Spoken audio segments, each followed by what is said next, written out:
Imagine trying to drink from a cup while the water inside trembles from every slight movement. That's what your mind becomes when worry takes control, unsteady, reactive, and unable to hold peace. One thought spills into another, and before you know it, you're drowning in possibilities that haven't even happened. As the great Buddha once wisely said, "The mind is everything, what you think you become." You lie awake, replaying mistakes, predicting disasters, preparing for storms that may never come, and in doing so, you miss the only moment that ever truly exists, now. Buddhism doesn't offer you escape from worry, it offers you power over it. It doesn't promise a life without chaos, it teaches you how to remain calm within it. In this journey, you won't be taught to suppress your thoughts.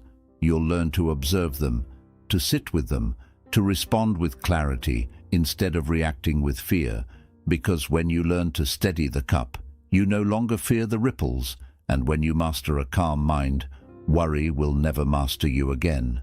1. Let the storm pass through you. Worry is like a sudden windstorm. It stirs up your thoughts, shakes your emotions, and makes everything inside you feel unsettled. You start imagining worst-case scenarios, overanalyzing the smallest things, and losing touch with the present moment. But here's the key. The more you try to fight the storm, the more it pulls you in. Struggling against your thoughts only adds more tension, more noise, more suffering. Buddhism teaches a radically different approach. The wise mind doesn't resist the storm, it allows it to come and go. Just like the sky does not try to stop the wind, your awareness doesn't have to battle every thought, it can simply watch. When your mind is still, even while the world around you feels chaotic, you become like the eye of a hurricane, peaceful, clear, and centered. Everything may spin around you, but you remain untouched. This means that when worry shows up, you don't need to push it away or label it as bad. Sit with it. Watch it like you would watch clouds move across the sky. Don't get caught up in the story. Just notice how it rises, stays for a moment, and then fades. Every thought and emotion has a natural lifespan. If you don't feed it with fear or resistance, it will pass. By allowing the storm to pass through you instead of holding it back, you transform how you relate to your inner world. You stop being a victim of your emotions and instead become the space that holds them with peace. This is not weakness, it's deep wisdom. You don't need to conquer the storm, you just need to remember that you are not the storm. When you master this practice, you become grounded even in chaos. You will not be shaken by life's turbulence because you will have become the stillness within it. 2. Thoughts are not truths, just visitors. Our minds are like busy train stations, where thoughts arrive in endless carriages, some carrying true information, others freighted with fears and doubts. Yet, most of the anxious thoughts that rush through your mind are not messages of reality. They are simply passengers passing through. They knock at your door demanding attention, whispering warnings of disaster, but they hold no power unless you invite them in. Buddha taught that unexamined thoughts can become our greatest foes. When you hear an inner voice say, "You can't handle this," you might panic and believe it, giving that thought authority over your emotions. But what if you treated that voice like a passing traveler? You wouldn't build your home around every visitor. You'd let them stay only as long as necessary, then bid them goodbye. To practice this, begin by catching your thoughts as they arise. Pause and label them. Ah, here's doubt, or here's fear. Notice how they feel in your body, a tightness in your chest, a flutter in your stomach. Simply observe without reacting. You might even place each thought on an imaginary cloud and watch it drift away. This gentle detachment reminds you that thoughts are not commands. They're options you can consider and then release. Over time, you'll see that most worries have little substance. They are like letters dropped in the wind, often lost before they even reach you. By refusing to treat every thought as absolute truth, you reclaim the captain's seat of your mind.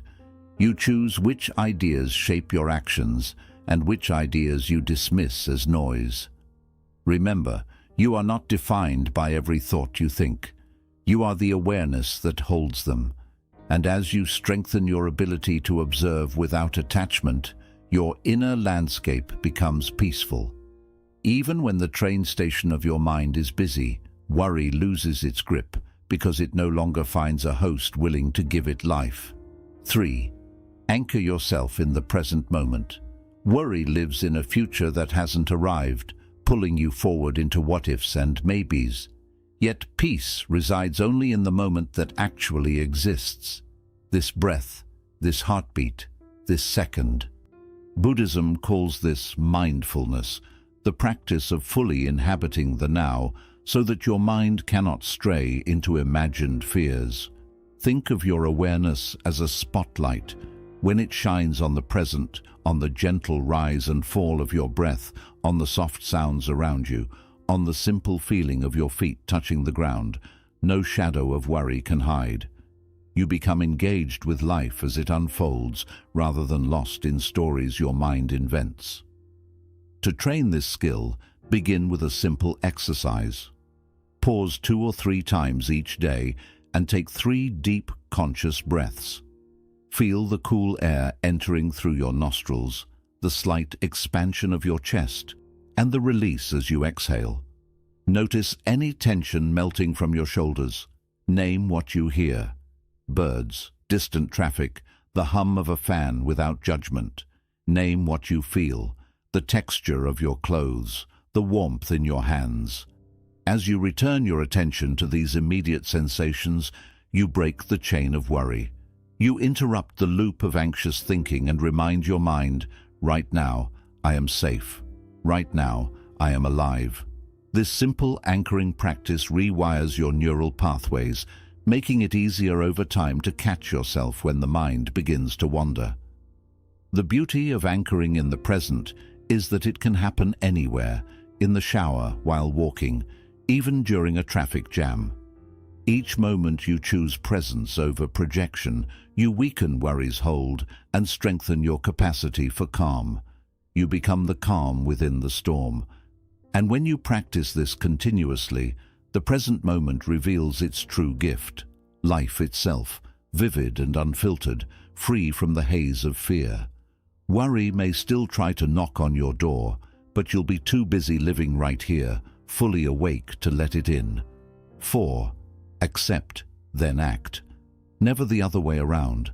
Worry often arises when you try to force control over what hasn't happened yet. You push against reality, gripping your anxieties so tightly that they only grow stronger. Buddhism invites us to reverse this process. First, fully accept what is, exactly as it is, then choose your response. Acceptance isn't passive resignation. It's the clear-eyed acknowledgement of your present experience. Only when you stop battling the moment can you see its possibilities. Imagine standing beside a flowing river. If you plant your feet and lean into the current, resisting its pull, you'll tire quickly, even risk being swept away. But if you relax, let your feet find their balance and allow the water to flow around you, you remain steady. This is the art of acceptance. The water of events doesn't overwhelm you because you've stopped fighting it. To practice this, begin by noticing the shape and texture of your worry. Where do you feel it in your body? What thoughts come with it? Acknowledge them silently. This is anxiety. This is fear. Breathe into that acknowledgement. No judgment, no shoulds. Then, once the mind is clear, ask yourself, what is one small, wise action I can take right now? It might be sending a brief message, taking a walk to clear your head, or simply drinking a glass of water mindfully. By accepting first, your decision emerges from calm clarity rather than frantic urgency. Consider this. You're worried about an upcoming presentation. Instead of ruminating on every possible mistake, you acknowledge your nerves. You feel the tightness in your chest and name it. Then, you choose to practice one section of your talk aloud. That single step, born from acceptance, shifts you from paralysis into purposeful movement. Over time, this sequence, accept, then act, rewires your mind. You no longer exhaust yourself fighting shadows of the future. Instead, you become someone who meets each moment with peace and then responds with intention. Actions born from acceptance carry quiet power. They ripple outward without the turbulence of fear. When you master this practice, your calm mind becomes a beacon in uncertainty. Worry may approach, but it will find no resistance to feed upon. Instead, it will pass, leaving you steady, clear, and free to act with wisdom. Worry often arises from a relentless inner voice that judges, criticizes, and condemns, whispering doubts like, "You're not good enough, you'll fail, or why are you even trying?" This inner critic breathes fuel onto the fire of anxiety, convincing you that every misstep is a catastrophe. Buddhism offers a radically different approach, not by silencing that voice with force, but by answering it with compassion. Imagine your mind as a garden. The inner critic is like a weed that spreads quickly, choking out flowers of confidence and peace. When you pull on the weed angrily, it often breaks off at the roots and grows back stronger. Instead, Buddhism teaches you to cultivate loving kindness, metta, toward yourself. You become the gentle gardener who nourishes the soil, tending even the unwanted plants with care until they wither naturally, replaced by healthy growth. Begin by noticing the tone of your self-talk. What words do you use when you think you've made a mistake? What images arise when you feel insecure? Pause in a quiet moment and listen without judgment. Just as you might observe a child caught in a tantrum, watch your inner critic with kindness. Label it if you like.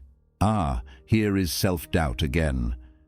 This simple act of mindful recognition creates space between you and those critical thoughts, so they lose their grip.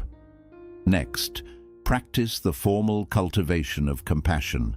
Sit comfortably, close your eyes, and bring to mind a moment when you felt inadequate.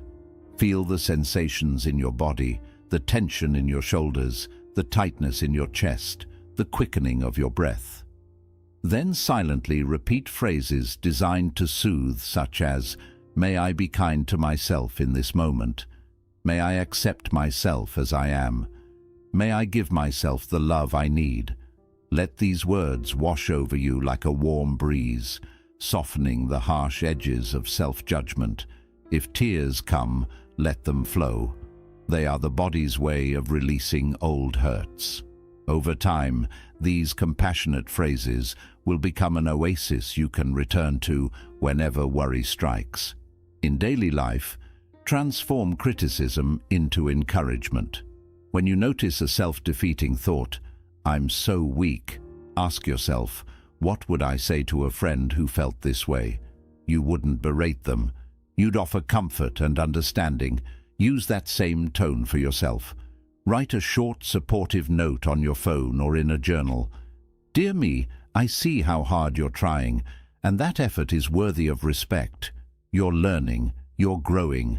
Keep these notes where you can find them when the critic's voice grows loud. Another powerful practice is the compassion break.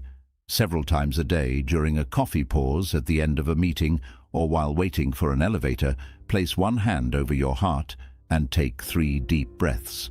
As you inhale, imagine drawing in acceptance. As you exhale, release blame. Feel the warmth of your hand as a reminder that you deserve care. Even 30 seconds of this simple ritual can reset your nervous system and weaken the critic's demand for attention.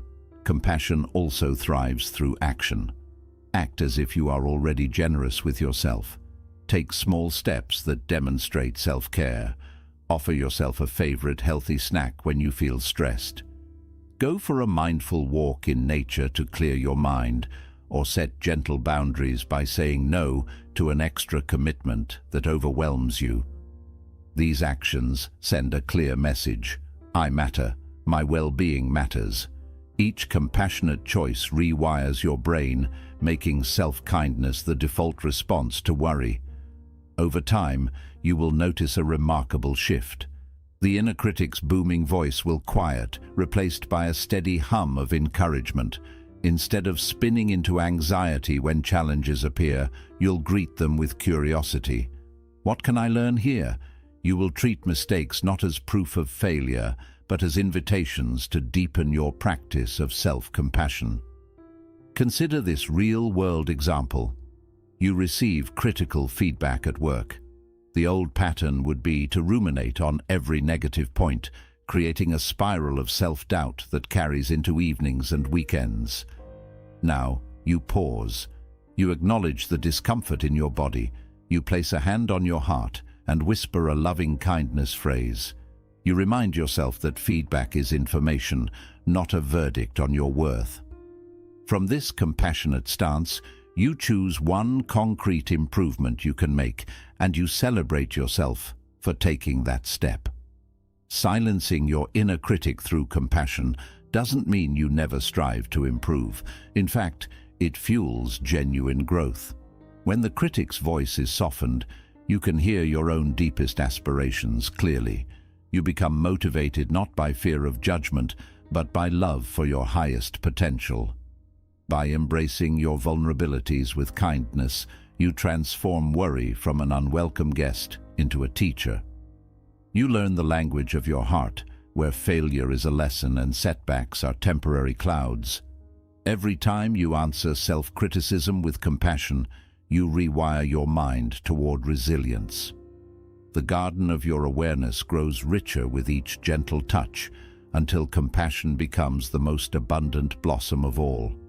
When you master this practice, silencing the inner critic through compassion, you no longer need to armor yourself against every anxious thought. You become your own sanctuary, a source of unconditional kindness that stands firm even when outer circumstances shift. In that sanctuary, worry may visit, but it never takes up residence. 6. Detach from the outcome. Commit to the process. Worry often takes root when we become fixated on results, on that promotion, the perfect presentation, or a relationship unfolding exactly as we imagined. We cling to a future that may or may not arrive, and that very clinging breeds anxiety. What if I don't get the job? What if they don't understand my words? What if they walk away? Buddhism teaches that this attachment to specific outcomes is the source of much of our suffering. The more you grasp, the more you fear losing. To break free, you learn to devote yourself entirely to the process, the practice of each moment, while relinquishing control over the final fruit. Imagine an archer on a still morning. He raises his bow, draws the string, and fixes his eyes on a distant target. If he focuses only on the arrow hitting bullseye, his grip tightens, his breath quickens, and his mind races with what-if scenarios. But a master archer knows the arrow's flight cannot be forced. He must attend to every detail with calm precision, stance, breathing, aim, then release. Once the arrow leaves his hand, his only task is to observe without judgment. In the same way, you cultivate your actions with full presence, study for the exam, pour your heart into your speech, practice kindness, then release attachment to how it must turn out. Your energy flows freely without the constriction of fear. To begin, choose a simple daily activity, washing dishes, making tea, or walking. Consciously engage in each step. Feel the water's temperature. Notice the scent of the tea leaves. Observe the cadence of your footfalls. Resist the urge to rush to the end, the clean dish, the first sip, the arrival at your destination. Instead, devote yourself fully to each movement. When your mind drifts toward, "Did I wash thoroughly enough?" Or "Will this tea taste good?" gently guide it back. "I am here now. This is enough." Over time, this practice rewires your brain. You learn that true mastery lies not in achieving outcomes, but in inhabiting each moment completely. Another powerful exercise is the process journal. At the end of each day, take 5 minutes to write about one task you performed, no matter how small. Describe what you did, how you felt, and what you noticed. Then answer 2 questions. What part of this process brought me joy or learning? And how much of the outcome was actually within my control? This reflection highlights the richness of the journey and reveals how much worry we waste on factors beyond our grasp. As your journal grows, you'll begin to see a pattern. The process itself offers growth, regardless of the external result. In creative endeavors, this principle shines. An artist who paints with non-attachment enjoys every brushstroke, every color blending on the canvas, rather than fretting over gallery approval. A writer savors the click of each key, the formation of each sentence, without obsessing over bestseller lists. When you pour yourself into your craft without preemptive judgment, you unlock flow, that effortless state where worry disappears and creativity flourishes. Breathe into this teaching in meditation.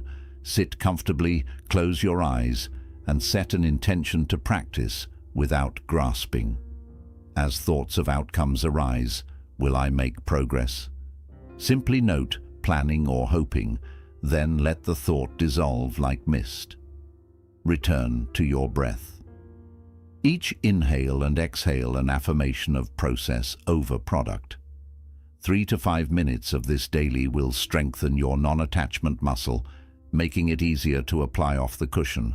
Affirmations can reinforce your commitment. Silently repeat phrases such as, "I release what I cannot control," or "My purpose is my present practice." Whenever you feel tension mount, worry tightening around your chest, pause, place a hand over your heart, and recite your affirmation. Feel the release as you let go of imagined futures. Over time, detachment does not lead to indifference. Paradoxically, it deepens engagement. By freeing yourself from the fear of failure, you bring more courage to your tasks. Your efforts become more authentic, more creative, and remarkably more effective. When you relinquish the weight of expectation, you often discover better outcomes than you ever forced into being. As you integrate this lesson into everyday life, you'll notice worry losing its grip. Uncertain circumstances become invitations to practice non-attachment. You'll learn to move forward with calm confidence, rooted in the present moment and unburdened by what-ifs. This is the true freedom Buddhism offers, a mind at ease, fully engaged in the flow of life, where each step is both practice and reward. In the final revelation of this journey, you move from being trapped within your mind to becoming its sovereign observer. Worry holds power only when you identify with it, when every anxious thought feels like an unbreakable chain. Buddhism points to a deeper truth. You are not your thoughts. You are the awareness in which they arise. This awareness is the witness, silent, spacious, and unshakable. When you learn to rest as the witness, worry loses its grip entirely. Understand the prison of identification. Imagine watching a play unfold on stage, but believing you are the actor. Every line, every emotion seems utterly real until you step back, bow, and realize you've watched countless actors before. The problem is not the play, it's your belief that the drama is you. In daily life, when an anxious thought appears, "I'll never succeed, they're judging me," you instinctively merge with it. You become the worry itself. This is identification, and it locks you into cycles of fear. Cultivate witness awareness. Witness awareness is the practice of noticing thoughts and emotions without merging with them. Instead of, "I am worried," you learn to see, worry is present. This small shift creates a gap between you and your mental noise, and within that gap lies freedom. To train this muscle, set a timer 3 times a day. When it rings, pause whatever you're doing. Close your eyes if you can, and ask silently, what is happening right now? What thoughts, sensations, or emotions are present? Label them gently: thinking, planning, tension in shoulders. Then bring your focus back to one steady anchor, such as the breath or the feeling of your feet on the ground. Even 30 seconds of this witnessing practice rewires your mind to default to observation instead of reaction. The sky and the clouds. A classic Buddhist metaphor compares your mind to the sky, vast, open, and ever-present, and your thoughts to clouds drifting across it. Storm clouds may gather, block the sun, and shake the branches, yet the sky remains unchanged. Your awareness is that sky. It does not push away clouds or cling to clear skies. It rests as the unlimited space in which all phenomena appear and disappear. By remembering this metaphor throughout your day, perhaps by glancing at the sky or visualizing it mentally, you reinforce your identity as the witness. Practice during the storm. When real-life turbulence hits, a heated argument, a tight deadline, or a sudden fear, that's your chance to practice being the witness. Feel the rush of adrenaline. Notice how your heart races. Watch the story your mind starts to create. Instead of adding to the drama with your usual reaction, "I can't handle this," say to yourself, "This is fear, this is stress, this is just my mind telling a story." Now take a breath and shift into witness mode. You don't need to fix it right away or run from it. Your calm watching changes the energy. Fear turns into information. Tension becomes something you can observe. From this balanced place, you see clearly what really needs your attention and what's just mental noise. This deepens with meditation. Regular meditation is the space where the witness is revealed. Find a quiet spot. Sit in a relaxed way and pick something to focus on: your breath, body sensations, or just open awareness. As thoughts come up, just notice them. If you start following a thought like, "I need to remember to," you drift away again. Instead, gently bring your focus back to your anchor. With daily practice over time, you'll start to notice moments of clear witnessing. Thoughts come and go without shaking your peace. These moments show your true self, calm, untouched by fear, open and shining. Let witnessing become part of daily life. You don't have to sit and meditate only. While washing dishes, driving or walking, carry that same calm awareness. Feel the sensations in your hands, the vibration of the engine, the rhythm of your steps.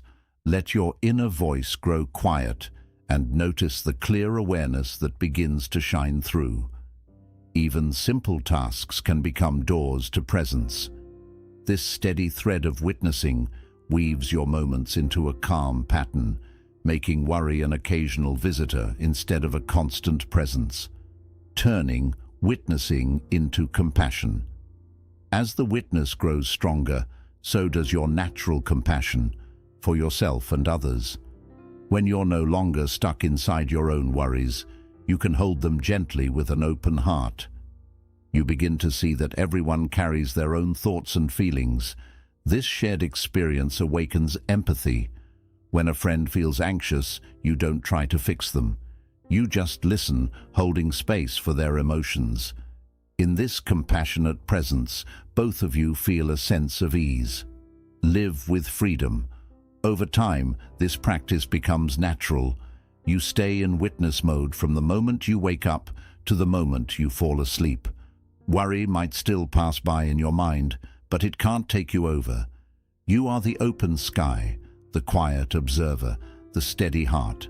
From this wide and peaceful place you act with clarity, care, and confidence, free from what-ifs, and grounded in the deep stillness of presence.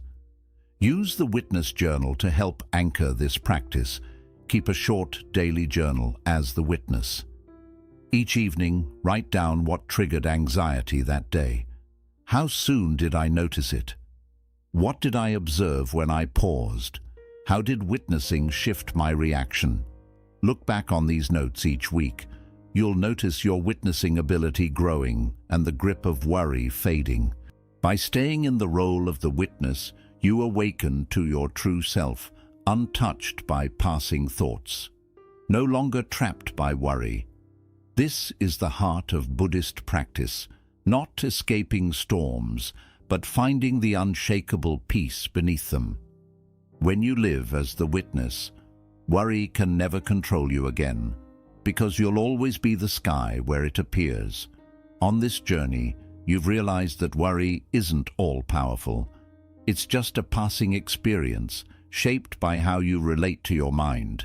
You've learned to let storms pass through you, finding stillness even in chaos. See thoughts as visitors, not commands you must follow.